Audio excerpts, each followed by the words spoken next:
Sant Pol de Mar ha celebrat aquest cap de setmana el gruix de les activitats de la Festa de Sant Pau. Al Parc del Litoral s'hi ha habilitat un embalat on s'han fet la majoria d'actes d'aquesta festa major petita de la població. De totes maneres, la festivitat va començar al carrer. Els veïns van donar el tret de sortida de les activitats amb un passacarrers el passat dissabte 21 de gener.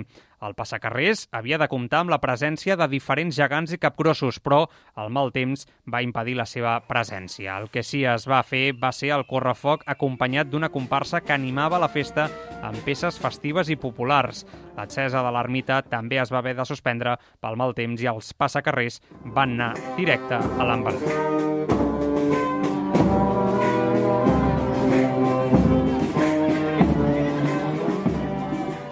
Després del correcarrers amb els gegants i els diables, concert de festa major amb l'orquestra per fills. I després del concert, sopar popular i proclamació de la pubilla.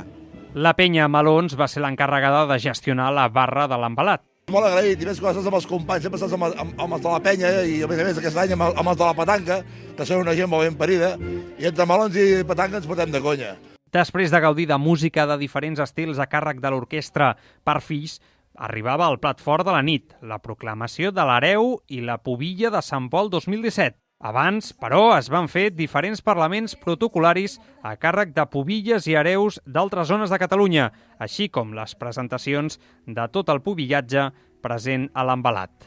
Doncs el pubillatge, jo m'hi vaig apuntar perquè ma germana va ser dama el 2012 i em va dir que es coneixia molta gent i que coneixies molts llocs i aleshores doncs em va engrescar.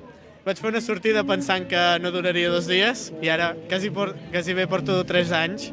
I després, a sopar, un bon plat de botifarra amb seques que el Club de Petanca va preparar amb molt d'amor.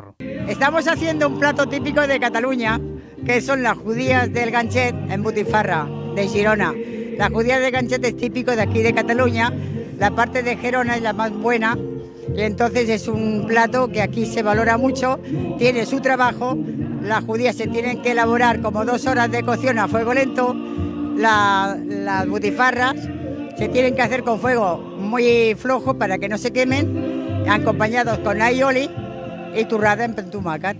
Un dissabte ple d'activitats per començar la Festa Major de Sant Pau.